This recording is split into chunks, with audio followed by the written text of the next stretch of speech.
തുംഗനാഥ് യാത്ര കഴിഞ്ഞ് mini Switzerland എന്നറിയപ്പെടുന്ന ചോപ്തയിൽ നിന്ന് ഗോപേശ്വർ വഴി ഹരിദ്വാറിലേക്ക് പുറപ്പെടുകയാണ്.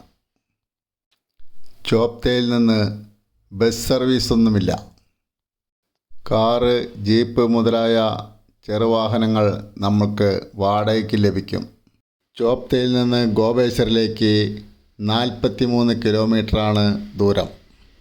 ഏകദേശം 1.5 മണിക്കൂർ സമയമെടുക്കും. വനപാതയാണെങ്കിലും നല്ല റോഡാണ്. 2500 രൂപയാണ് ജീപ്പ് വാടക.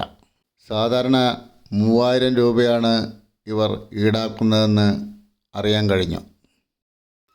അങ്ങകലെ കാണുന്നത് രുദ്രനാഥ് ക്ഷേത്രം സ്ഥിതി ചെയ്യുന്ന മലയാണ്. രുദ്രനാഥ് ക്ഷേത്രം ഇപ്പോൾ മഞ്ഞുമൂടി കിടക്കുകയാണ്. സഞ്ചാരികൾക്കാർക്കും ഇപ്പോൾ അങ്ങോട്ട് പ്രവേശനമില്ല. യാത്രയിൽ പല ഭാഗത്തും പക്ഷികളെയും വന്യമൃഗങ്ങളെയും നമ്മൾക്ക് കാണാൻ കഴിഞ്ഞെന്ന് വരാം. കൊടും വനത്തിലൂടെയാണ് യാത്ര. ഒട്ടനവധി വന്യജീവികൾ വിഹരിക്കുന്ന സ്ഥലമാണ് ഇവിടമെല്ലാം. നല്ല റോഡാണ്. അതുകൊണ്ട് യാത്ര വളരെ സുഖകരമാണ്. ഇപ്പോൾ സീസണൊന്നും അല്ലാത്തതുകൊണ്ട് വാഹനങ്ങൾ വളരെ കുറവാണ്. ഹനുമാൻ കുരങ്ങുകൾ ധാരാളമുള്ള പ്രദേശമാണ് ഇവിടമെല്ലാം.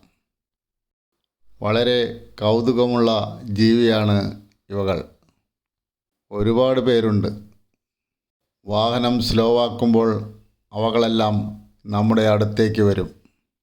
എന്തെങ്കിലും ഭക്ഷണം ലഭിക്കുമെന്ന് കരുതിയാണ് അവൾ വരുന്നത്. വാഹനങ്ങൾ വഴിയിൽ നിർത്തി ഭക്ഷണം കൊടുക്കുന്നതുമെല്ലാം ഇവിടെ നിരോധിച്ചിട്ടുണ്ട്. അതുപോലെ തന്നെ പ്ലാസ്റ്റിക് മുതലായ വസ്തുക്കൾ വെളിയിലേക്ക് വലിച്ചെറിയുന്നതും കർശനമായിട്ടുള്ള നിരോധനമാണ് ഇവിടമെല്ലാം.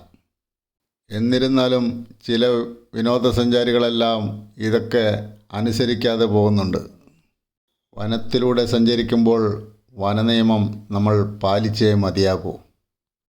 ഒരു ഭാഗത്ത് രുദ്രനാഥ് മലയുടെ കാഴ്ചയും മറുഭാഗത്ത് വനവുമാണ് നമ്മൾക്ക് കാണാൻ കഴിയുക.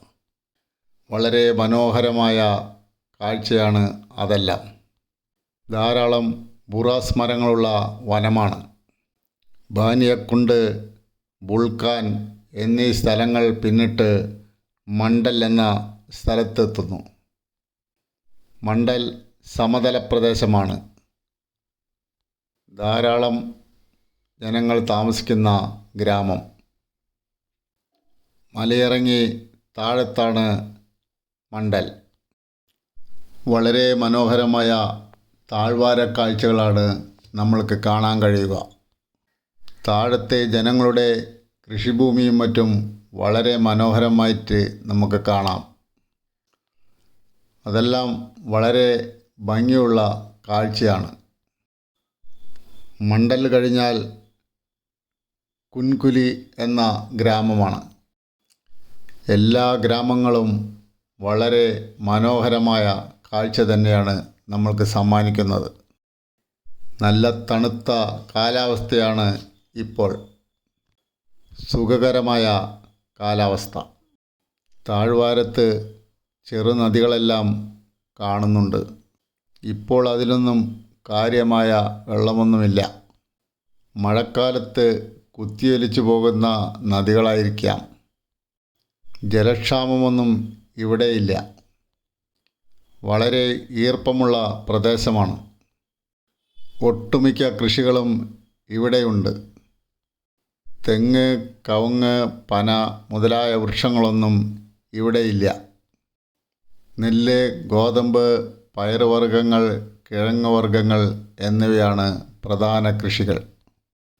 ബൈരാഗാന, നാഗർതാൻസ എന്നീ സ്ഥലങ്ങൾ കൂടി പിന്നിട്ടാണ് ഗോപേശ്വരത്തെത്തുക. കുറച്ച് സമതല പ്രദേശത്തു കൂടി സഞ്ചരിച്ചതിന് ശേഷം വീണ്ടും മലമ്പ്രദേശത്തു കൂടിയാണ് യാത്ര. ഇവിടെ വനങ്ങളൊന്നുമില്ല. ഗ്രാമവാസികളുടെ താമസ സ്ഥലങ്ങളാണ്. കൃഷിസ്ഥലങ്ങളും തട്ടുതട്ടായിട്ടാണ് കൃഷിഭൂമികൾ തയ്യാറാക്കി വച്ചിരിക്കുന്നത്. മനോഹരമായ കാഴ്ചയാണ് അതെല്ലാം. തുംഗനാഥിൽ നിന്ന് ഹരിദ്വാറിലേക്ക് പോകുമ്പോൾ ഗോപേശ്വർ പോകേണ്ട ആവശ്യമില്ല. ഗോപേശ്വറിലെ ഗോപിനാഥ് മന്ദിർ സന്ദർശിക്കണം. ആ ഉദ്ദേശത്തോടു കൂടിയാണ് ഗോപേശ്വർ വഴിക്ക് ഹരിദ്വാറിലേക്ക് പോകുന്നത്.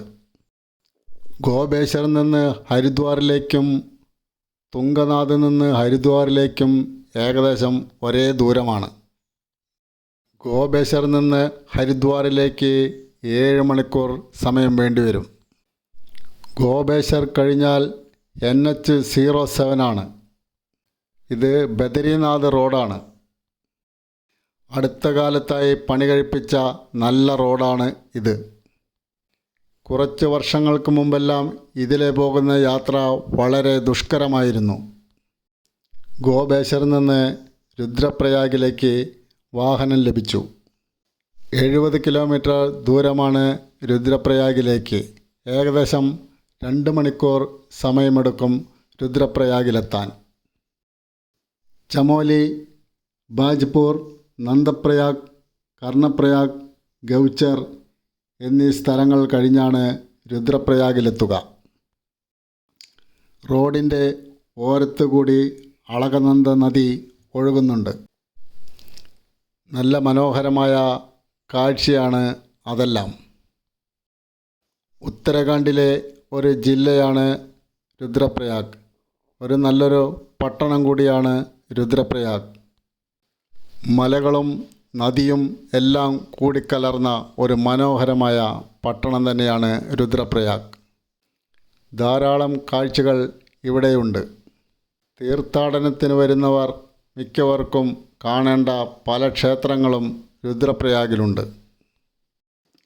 കേദാർനാഥിലേക്കും ബദരിനാഥിലേക്കും ഉത്തരകാശിയിലേക്കും ഒട്ടുമിക്ക ഹിന്ദു പുണ്യസ്ഥലങ്ങളിലേക്കും ഇവിടെ നിന്ന് യാത്രാ സൗകര്യമുണ്ട്. ഹരിദ്വാറും ഋഷികേശും കഴിഞ്ഞാൽ തീർത്ഥാടകർ കൂടുതൽ വന്നുപോയിക്കൊണ്ടിരിക്കുന്ന ഒരു സ്ഥലമാണ് രുദ്രപ്രയാഗ്. രുദ്രപ്രയാഗിൽ നിന്ന് 165 കിലോമീറ്ററാണ് ഹരിദ്വാറിലേക്കുള്ള ദൂരം. ഏകദേശം 4 മണിക്കൂർ സമയം വേണ്ടിവരും ഹരിദ്വാറിലെത്താൻ. യാത്രയിൽ പൊടിമഴ പെയ്യുന്നുണ്ട്. മലകൾ വെട്ടിയിറക്കിയ ഹൈവേയിൽ കൂടിയുള്ള യാത്ര ഒരു അനുഭവം തന്നെയാണ്. നല്ല റോഡും നല്ല കാഴ്ചയും എല്ലാം നമ്മുടെ മനസ്സിനെ തൃപ്തിപ്പെടുത്തുന്നതാണ്. അളകനന്ദ നദി റോഡിന് കൂടെ തന്നെയുണ്ട്. ദേവപ്രയാഗ് വരെ അത് കൂടെ തന്നെ ഉണ്ടാകും. അവിടെ നിന്ന് ഭാഗീരഥി നദിയുമായി സംഗമിച്ച് വിശിഷ്ടപ്പെട്ട ഗംഗാ നദിയായി മാറുന്നു. വാഹനമിപ്പോൾ രുദ്രപ്രയാഗിനോട് അടുത്തുകൊണ്ടിരിക്കുകയാണ്. സീസൺ സമയമല്ലാത്തതുകൊണ്ടാകാം റോട്ടിലൊന്നും അധികം തിരക്ക് അനുഭവപ്പെടുന്നില്ല. 1 മാസം കഴിയുമ്പോൾ തീർത്ഥാടകരുടെ പ്രവാഹമായിരിക്കും ഇവിടമെല്ലാം. നാട്ടുകാരായ ആളുകൾ മാത്രമേ ഇപ്പോൾ ഇവിടെയെല്ലാം ഉള്ളൂ. അതുകൊണ്ട് തിരക്കില്ലാതെ നമ്മൾക്ക് ഇപ്പോൾ ഇവിടെ യാത്ര ചെയ്യാം. പൊടിമഴ ഇവിടെയും പെയ്യുന്നുണ്ട്. പട്ടണം പിന്നിടുമ്പോൾ അളകാനന്ദ നദിയുടെ മനോഹരമായ താഴ്വാര കാഴ്ചകളാണ് കാണാൻ സാധിക്കുന്നത്. കണ്ടാലും കണ്ടാലും മതിവരാത്ത മനോഹരമായ കാഴ്ച. ശ്രീനഗറും ദേവപ്രയാഗും പിന്നിട്ട് യോഗ തലസ്ഥാനമായ ഋഷികേശിലെത്തുന്നു. വളരെയധികം തിരക്ക് പിടിച്ച സ്ഥലമാണ് ഋഷികേശ്. റോഡിൻ്റെ ഇടതുവശത്തുകൂടി ഒഴുകുന്നത് മഹാനദിയായ ഗംഗയാണ്. ഗംഗാ നദിക്ക് കുറുകെ രാംചൗല. എല്ലാ കാലത്തും ധാരാളം സഞ്ചാരികൾ വന്നു പോകുന്ന സ്ഥലമാണ് ഋഷികേശ്. വിനോദത്തിന് വേണ്ടിയും തീർത്ഥാടനത്തിന് വേണ്ടിയും ധാരാളം പേർ ഋഷികേശ് സന്ദർശിക്കുന്നു. അതിലേക്ക് വേണ്ടുന്ന എല്ലാം ഒത്തുചേരുന്ന ഒരു സ്ഥലമാണ് ഋഷികേശ്. വിദേശ സഞ്ചാരികൾ ധാരാളം വന്നു പോകുന്ന സ്ഥലമാണ് ഋഷികേശ്. ലോകത്തിൻ്റെ യോഗ തലസ്ഥാനം. ഇവിടെ നിന്ന് 23 കിലോമീറ്ററാണ് ഹരിദ്വാറിലേക്കുള്ള ദൂരം. വളരെയധികം തിരക്ക് പിടിച്ച റൂട്ടായതിനാൽ ഏകദേശം 1 മണിക്കൂർ സമയമെടുക്കും. നല്ല രീതിയിലുള്ള റോഡാണ് ഹരിദ്വാറിലേക്ക്. ദിവസവും ഒരുപാട് സഞ്ചാരികൾ സഞ്ചരിക്കുന്ന റൂട്ടാണ് ഋഷികേശിൽ നിന്ന് ഹരിദ്വാറിലേക്ക്. അടുത്ത കാലങ്ങളിലായി ഇവിടെയെല്ലാം വളരെയധികം വികസനമാണ് നടന്നുകൊണ്ടിരിക്കുന്നത്. പുതിയ രീതിയിലുള്ള കെട്ടിടങ്ങളും റോഡുകളും ഇവിടെ ധാരാളം വന്നുകൊണ്ടിരിക്കുകയാണ്. ഗോപേശ്വറിൽ നിന്ന് പുറപ്പെട്ട ജീപ്പ് ഋഷികേശ് വരെയേ ഉള്ളൂ. ഗോപേശ്വറിൽ നിന്ന് ജീപ്പിൽ ഋഷികേശിലെത്താൻ 700 രൂപയാണ് ചാർജ്. ഗോപേശ്വറിൽ നിന്ന് ഋഷികേശിലേക്ക് ഒരാൾക്ക് 700 രൂപയാണ് ചാർജ്. ഋഷികേശിൽ നിന്ന് ഹരിദ്വാറിലേക്ക് എപ്പോഴും ബസ് സർവീസ് ഉണ്ട്. ഹരിദ്വാറിലേക്ക് ഋഷികേശിൽ നിന്ന് 50 രൂപയാണ് ഇപ്പോൾ ചാർജ്. ഋഷികേശ് പിന്നിട്ട് ഹരിദ്വാറിന് സമീപമാണ് ബസ് പോയിക്കൊണ്ടിരിക്കുന്നത്. എങ്ങും പുണ്യനദിയായ ഗംഗയുടെ മനോഹരമായ കാഴ്ചകൾ. റോഡിന് ഓരങ്ങളിൽ മനോഹരമായ പാർക്കുകൾ ഈ അടുത്ത കാലത്താണ് സജ്ജീകരിച്ചിരിക്കുന്നത്. പല ഭാഗത്തും ഇവിടെ പാലങ്ങളുണ്ട്.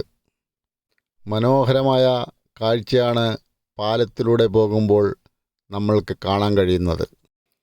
ചില ഭാഗത്ത് നദിയെ തടഞ്ഞു നിർത്തുന്നുണ്ട്. ഗംഗാനദി അങ്ങനെ വിശാലമായി കിടക്കുകയാണ്. ഗംഗാനദിയുടെ കാഴ്ചകൾ കണ്ട് ഞങ്ങൾ ഹരിദ്വാറിലെത്തി.